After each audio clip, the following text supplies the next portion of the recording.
Hi everyone, Evelyn Domalante here and Molly's on the Rosso, and we are with Beautiful Minds Inspire and Successful Women in Business, and we have the honor and privilege today to interview a gentleman and a reputable, respected, awesome, successful leader in the network marketing profession today. And I just wanted to share just a little story. Just a year ago or so, I was in the lows of my lows when it came to the network marketing profession. I just wanted to quit and just turn around and just give up. And the countless sleepless nights, I found Ray Higdon, and things just changed for me. And so this man that I'm going to introduce, he's not only a successful leader right now, seven-figure earners, more than that, and a coach and a mentor to everyone, and everybody loves this person. I love him. I'm so excited. It's like the dream come true to have him right in front of me right now. But just to give you all just a little introduction of his story. 2004 to 2008, he was in real estate, and it was a devastating time for him because he didn't know what was going to happen, and the real estate crash. In 2009, things were just just dark for him. And he knew he just needed to change. And he found network marketing, the profession. He joined in network marketing. He found his beautiful wife, Jessica Higdon. And just through hard work and personal development and just educating himself, and not only just that, he is where he is today, less than 4 years. And so it's so exciting, and I'm just humbled, and my heart is just full with just love to introduce Ray Higdon. And he's also a two-time #1 selling author, and I just love him to death. And so he's going to come on and just share a little bit about himself, and we're going to ask him a couple questions. And this is all for all of you, for the people out there, and it's to share value and to contribute to all of your growth. So Ray Higdon, I am so glad to have you. I'm honored. Thank you so much. I'm honored to be here. Thanks so much. Please tell us just a little bit of your, I know I talked a little bit about your story, but what has, from network marketing, #1 top earner in your company, and just reaching 7 figures, from shifting as a coach and mentor now, and just, earning not just 7 figures, or, it's not just about the money, but just being successful right now. Can you just tell us a little bit about that? Sure. Like you said, I was in real estate, and when the market changed, I didn't know how to adapt, and so I got beat up pretty good. And actually, I was in personal foreclosure. I was dead broke, and life was not easy. And along, the few years prior, I'd actually tried my hand at network marketing, and I had failed in like 11 different companies. So I didn't know what I was doing there either. And it was a couple things that happened in my life that I think prepared me for a new path. I reestablished a relationship with my dad, who I hadn't talked to in 13 years. He met my sons for the first time. They were 8 and 9 years old. And so that kind of clearing up some of that past helped me create a new future. And then I got into network marketing. I got serious about network marketing, should I say. And I did become the #1 income earner in that company, which is my last company, and earned over $1 million in commissions there, and and it was awesome. I didn't plan on doing this, but in the meantime, I started doing coaching and training for people in other companies, and we've since built a multiple 7-figure coaching and training business, and so it's been awesome. It's great to every single day. There's not a day go by that I don't get a Facebook message or an email or someone thanking me, saying that I help make an impact in their life, which makes me feel fantastic, and it keeps me, keeps that drive going to keep putting value into the marketplace. Yes, that's amazing, and I just love your story, Ray. And I wanted to ask this question, and just through all that you just said, and it's scared to your personal development, and I missed that $500 challenge. I know it was due on Monday, but I'm gonna say this right now, is that if it's one thing that I got from all the years, from just listening to all your podcasts, and making sure I get on your blogs and listening to what you have and just watching and reading and just getting the knowledge is the mindset. You know, I Yeah. believe that you are amazing at the prospecting, the teaching, the lead generation, and helping people to become successful um, network marketers. And what I really got from you and the value because of your heart, and this is why I'm so, and it's just valuable information, is that um, the value that you provide. And can you just touch a little bit of why it's so important to fix your mind, like fix yourself inside first? Because once you've done that, all that how, the prospecting, the lead generation, the how to brand, and all this stuff just comes into play when you fix yourself inside. So can you please just elaborate a little bit how that is a key, that's the key fundamental to your Sure. success industry. Yeah, it's for sure the key. It's like you said, people are always looking for the how. They want the script. They want the how do I get more traffic? How do I get more leads? How do I close more sales? How do I follow up with people? How do I do this? How do I do that? And everyone always wants that stuff. And then lo and behold, you'll see someone in your company that doesn't know any of that stuff that crushes it. You're like, well, what the heck? What do they know? And it's just like, I was at a mastermind last week, and one of the guys that I was sitting next to and chatting with is this guy, Dr. Sean Stevenson, who's been featured on PBS, and he's just a world-renowned speaker and everything. And he was saying bulldozers just bulldoze. They just get stuff done. They don't know what the heck they're doing. They don't know everything about everything, but they get stuff done. And so what happens is if you work on your mindset and you create a vision of who you want to become, you won't know how to get to where you want to go, but you'll get there.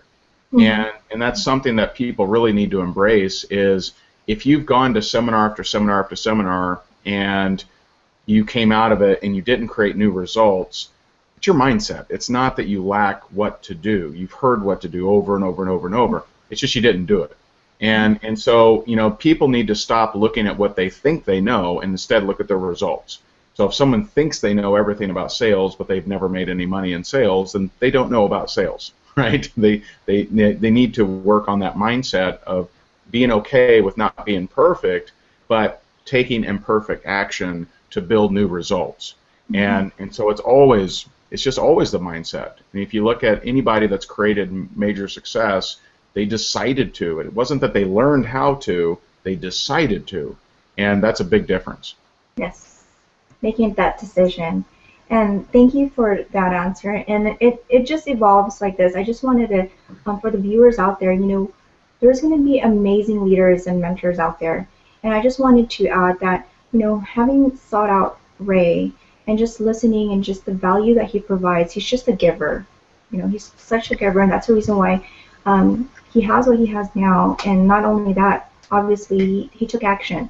But I wanted to also gear it towards branding, and I know that there's that offline. You're an amazing person offline and online now. And why are people shifting online and utilizing the internet, social media as a conduit to market and to better themselves? Can you please just elaborate on branding, because that's something that you're really big at, branding yourself. Mm-hmm. People obviously join people, and so can you please touch a little bit on that, please? Yeah, branding isn't what most people think. It's, branding is occupying a position in a demographic or geographic or some kind of graphic mind, right? And so it's not a logo, although a logo may be part of a brand. It's not a slogan, although a slogan may be part of a brand. It's literally occupying a position in people's minds. And so, if you look at, traditional network marketing trainers, one dominates, Eric Worre. He's the dominating network marketing trainer. If you look at internet trainers, there's guys like Frank Kern, Ryan Dice, Mike Koenigs. There's a lot of guys that are internet trainers. What we wanted to occupy was the ones that married the two. Most network marketing trainers hate talking about the internet because they feel that their people can't make the distinction and learn it, and they'll just be confused. Internet marketers mostly have never built a team. And so they teach in a transactional manner versus in a build a community kind of manner. And so what we wanted to do was be the people that married the two, because the problem is if you go to a network marketing function and say, hey, who all's on Facebook? They all are. All of them are. And so if you don't teach proper Facebook tactics, then you're basically unleashing the wolves on social media that don't know what they're doing, and they give your company a bad name.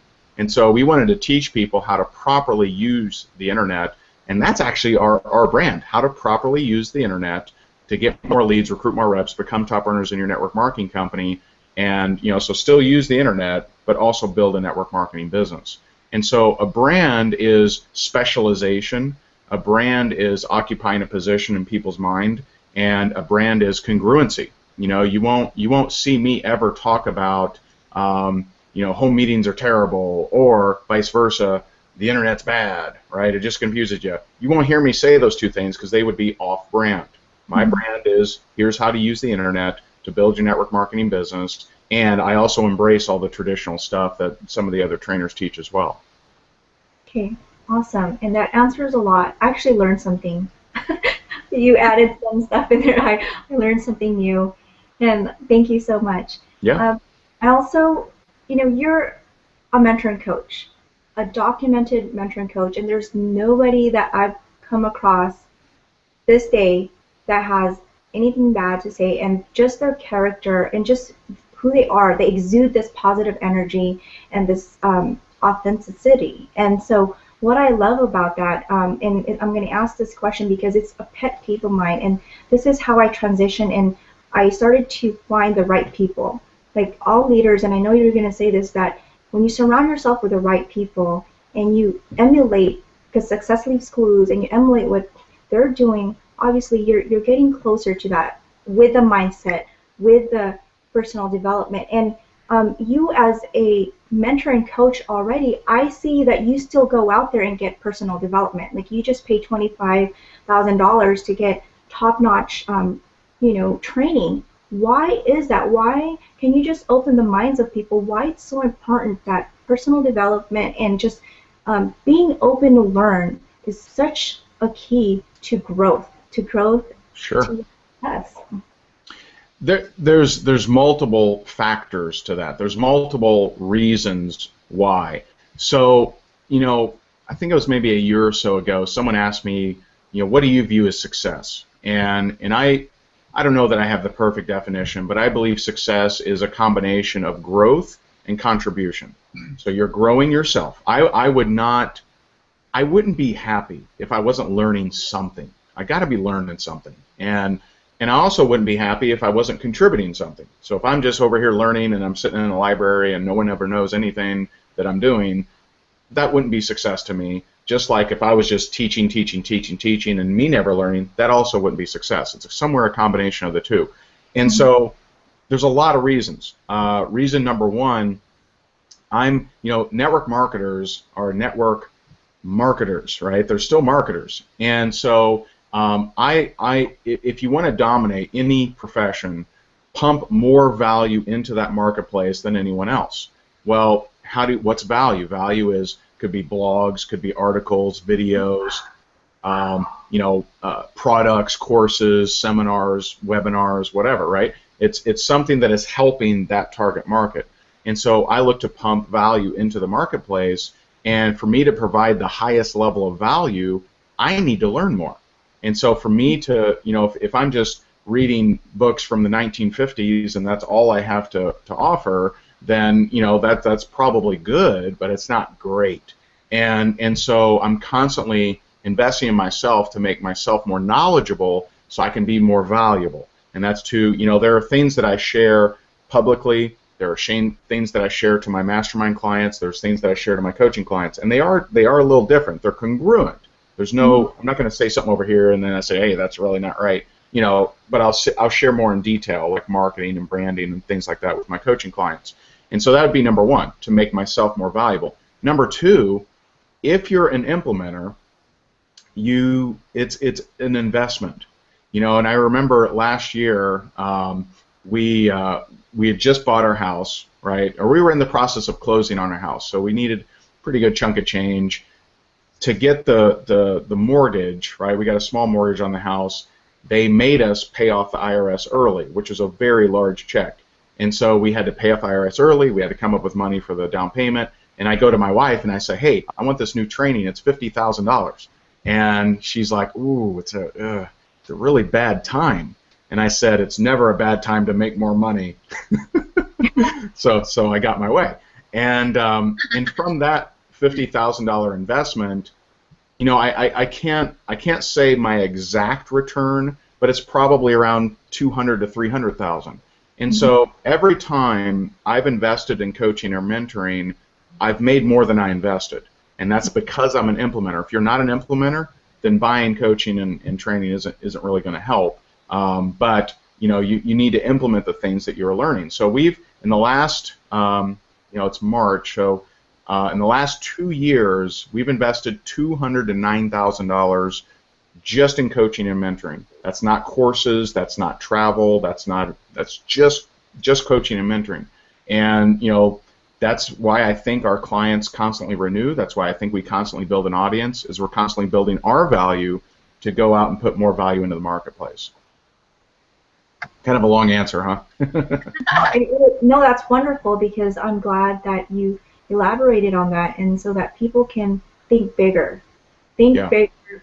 And for those who want to play big, because I hear you say this a lot, and this is part of your, you know, coaching your clients, is that you want to work with those who think big and play big and want to win. And so that makes total sense, and I totally value you for that.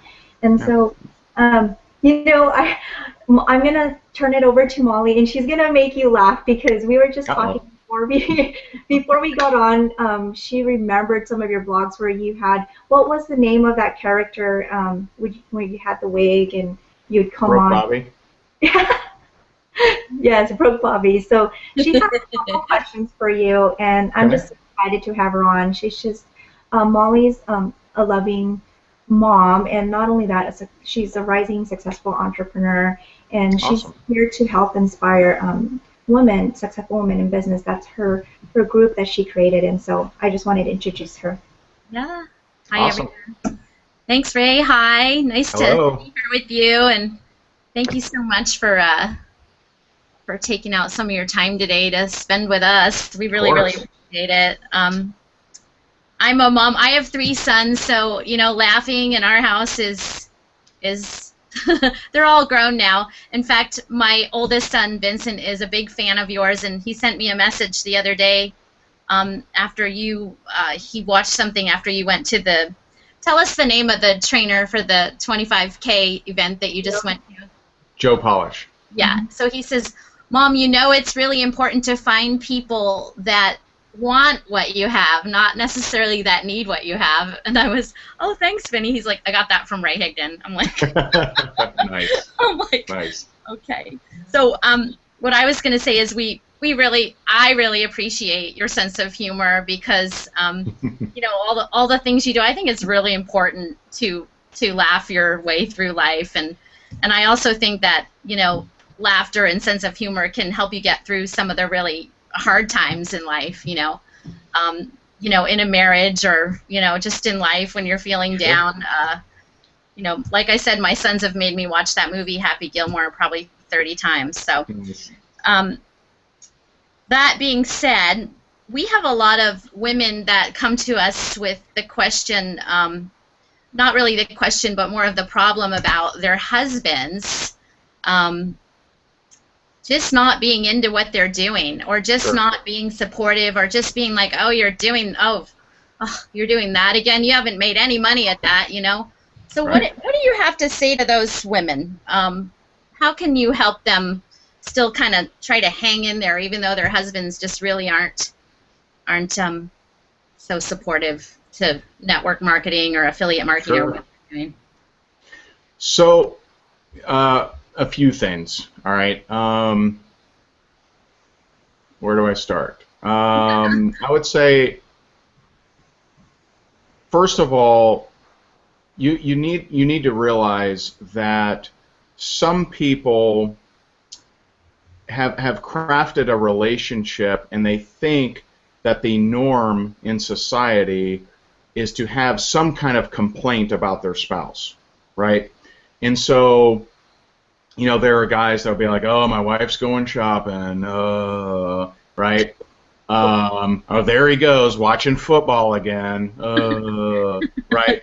And so it's kind of a society norm that there's conflict between the spouses. That's other spouses identify with that, and so sometimes we get in the habit of adhering to society norms, even when they don't really bother us that much.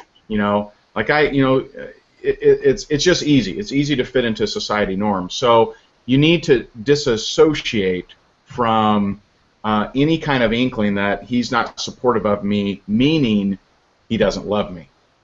See, that's the conclusion that a lot of women draw. And if he complains about shopping, they don't have that association of, oh, he doesn't love me, he doesn't like me shopping for shoes, right? They don't have that association. But when something's like a business, sometimes they draw that association of, oh, he doesn't support me in my business, he doesn't love me, right? That isn't the case, right? Now, I'm not saying it's always never the case. Maybe he doesn't. I don't know, right? But it's not one and the same. It doesn't mean that he's not supportive and whatever. So you need to understand that they don't actually have to be supportive, but they should not be tackling you, right? And it's in a football term, if I'm running the ball, hey, you don't have to block for me, but you also don't have to tackle me, right? And so I would have a frank talk with them, and I would say, hey, listen, you don't have to support me on this. You don't have to show up to meetings. You don't have to bake cookies when I have travel or when I have home parties or whatever. But just stop the complaining, right? And just have that kind of talk with them. Okay. So I'm kind of leading you down a few different steps here. So number one, disassociate any kind of love attachment to he's supportive, not supportive, because society is just normal for there to be complaints. Lucy, right? There's just society norms of conflict between male and female, and other couples, they identify with that, right? Oh, he comes home, takes his boots off, and drinks a beer watching TV, right? Oh, God. That doesn't mean that there's a hate there. It doesn't mean there's a dislike. It's just that's a society norm. Someone complaining about another, that's a normal society. I'm not suggesting you should be that way, but that's just a society norm. And so that'd be number one. Number two, have a frank talk. Hey, listen, I'm going to run with this thing.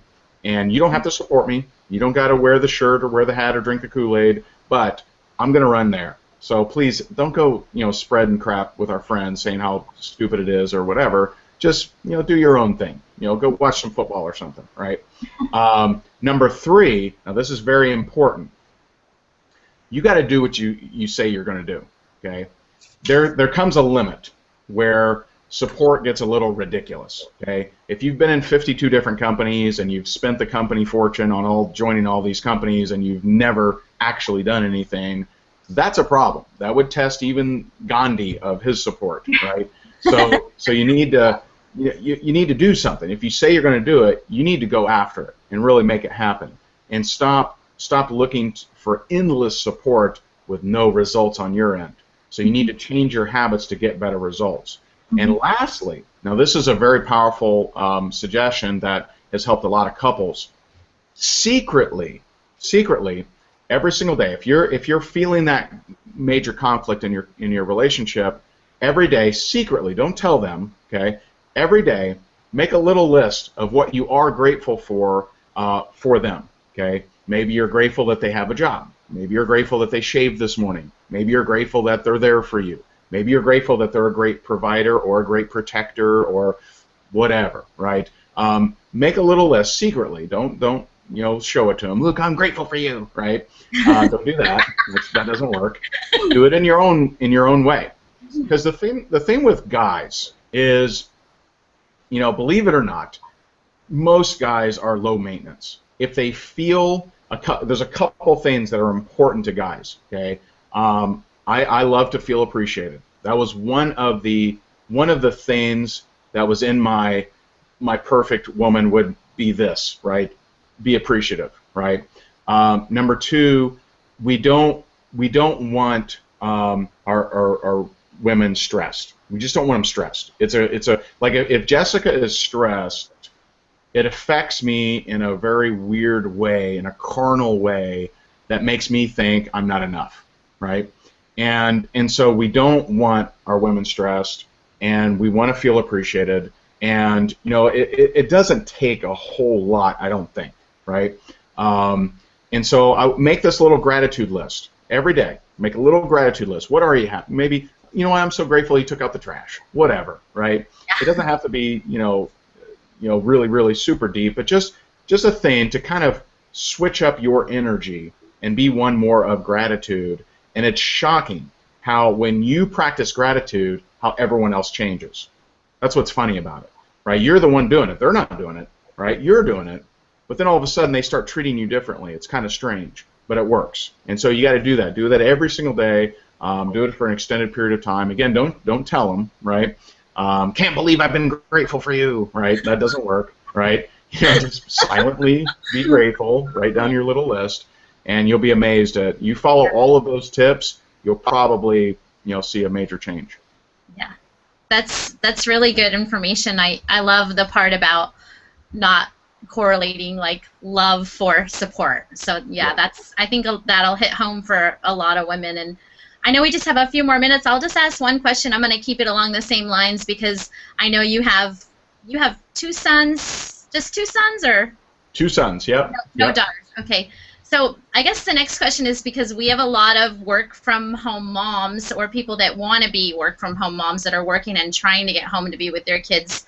So what are just a few tips that you can give on how to successfully work from home if you have little kids running around, and how to make your family know how important it is that if you only have a couple hours, that you dedicated the time towards working on your business, that they need to take care of themselves for a little bit, or what do you and Jessica do to make that work? Because I know you guys you work together and you got kids and you're probably all in the same house a lot of the time. So first of all, just to clarify, I went through a divorce, so my two kids are from my first marriage. Okay. So we split time, just to clarify that. Okay, good. And they're older, they can take care of themselves. Right. But I can speak to this. Where people fall to pieces on this kind of thing is if they don't have any kind of structured time. So what happens usually, I think, is people they're thinking about their business all the time, and they're making the kids lunch, and they're doing this and they're doing that, and they're constantly thinking about it, and it comes out at the inappropriate time, right? And so they're like, man, I need to work on my business, right? Because it's kind of frustrating. What you need to do is have a sit-down talk with the family and say, hey guys, love you. You guys are the greatest thing in my entire life. Listen, I want us to have a bigger and better life, and so I need to work on my business. So from, you pick the time from 6:30 to 7:45. Mommy's going to be over here, and mommy's going to have headphones on, or mommy's going to be on the phone, and no one's to bother mommy. Okay, that's the only time I'm asking for. If a fire happens, call the fire department, make sure they put it out, and let me know after 7:45, right? And you need to just have that established time. Now that will put a lot of pressure on you to perform. Mm-hmm. If you're going to ask for that time, you better be performing. So don't be just there's a cat video on Facebook. That's not 6:30 to 7:45 time. That's time for you to be reaching out to people on the phone, mm-hmm. messaging people on Facebook, maybe doing a little bit of study or something like that. So you need to make sure you utilize that time, but you need a dedicated time, because if you're not, then you're not present. And the problem with that is your family will build angst against your business when it's actually your fault. Okay, so if you're never present, if you're just like, oh, what was that, Jimmy? Because you're thinking about your downline, right? They're going to draw angst. They're going to be like, man, I hate it that she's in business. She's always thinking about her business. But if you're present with them at the times when you need to be present with them, and then you focus when you need to focus, they'll actually appreciate that. They'll appreciate your stance, that you took a stand and you said, hey, this time, hey, I want to be able to spend my time with you. I want to take you to Disney World, once a month, right? I want to take you around the world, and I'll never be able to make that happen if mommy doesn't do this over here. So you got to draw that there's a benefit, there's a long-term benefit of this over here. And I'll give you a great story. One of my friends who, at the time, she was a single mom bartender. She now works in a clothing store. But at the time, she was a single mom bartender, and she won a company cruise, right? This was a few years ago, but she won a company cruise, and she took her son, right? And so the son had the blast of his life. He had so much fun. He loved it. And he says to his mom, now, he never liked mommy working on the business before, but he says to mommy, he says, hey, you better make sure you win these in the future, right? He saw a benefit. Right. See, a lot of times, if you're just working, and you're not present, they see zero benefit. And so, why wouldn't they hate it, right? They're going to hate it. And you need to do the actual work, have a dedicated amount of time, so you can show them the benefit. In the meantime, you can pitch them the benefit. You can say, hey guys, you know how you'd love to go to the Kennedy Space Center or whatever, right? Dollywood or whatever. You know how you'd like to go do this? Well, mommy needs to do some work so we can bring in some more money so we can afford to do that. You need to draw some benefits for them and then have that dedicated time. So that would be my suggestion. Yeah, I think if you're able to separate those times and actually use them the way, and like you said, be present in the moment with your children. Stop thinking about this and be present in your work. That people ask, why are so many people failing in this business? It's because they aren't able to separate those times. So that's right. Awesome advice. I love it, and I agree with it. So thank you so much. I think we're kind of coming down to the wire here. So thank you so much for letting me ask questions. And back to Evelyn. Sure. Thank you, Molly. We just nailed it on the spot, and I love how this just transitioned, because not only did we just straight up talk about network marketing and some advice on that, but we also touched on relationships and real life, and how this just goes together in sync. And Ray, this is just why I love you so much. Just your time. I just wanted to add this. That list that he was talking about of writing your gratitude and what you're grateful for. I remember him in a blog. He had written a list of the type of relationship and woman that he desired, and that's Jessica. And see the power of law of attraction in the mind. When you put yourself to it and you really have that desire, it's going to happen. And I just wanted to bring up Jessica because she's just a wonderful person, and she's also a #1 top earner in her network marketing profession as well. So just wanted to bring that up for the viewers. That's Ray Higdon's beautiful wife, Jessica. Yeah, and if you play your cards right, you might be able to interview her too at some point. she's in more demand than I am, but yeah, you could I can put in a good word. Okay. Thank you. Awesome. So, Ray, I just wanted to say thank you so much for your time. I wanted to have the viewers, how are they going to contact you? I know you have webinars and you have events going on. I think your next event is going to be your Top Earner Successful. And please talk about some of your events, how they can find you, and just to close that out for the viewers. Sure. So yeah, our next event is our annual event, and it's called Top Earner Academy. So Top Earner Academy, that's our annual event, and this year it's in Tampa, Florida. It's August 13th through 16th, and we have some just incredible speakers there. And so that's that. You can find out more at topearneracademy.com. Also, for the last 5 years, I've been putting out free training on my blog at rayhigdon.com, and they can certainly check that out as well. Okay, amazing.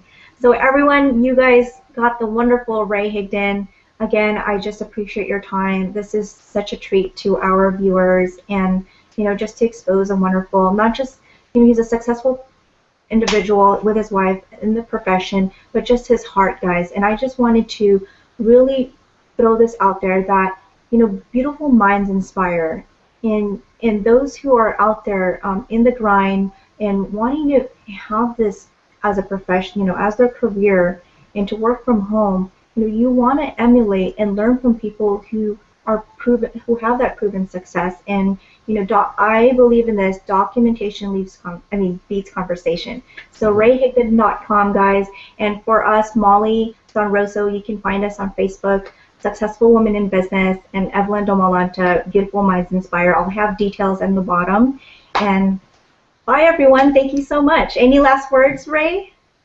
Thanks for having me on. I'm honored. It was fun. Thanks, Ray. Thank you. Thanks, Evelyn. Right, see you later. Bye, guys. Have a great day.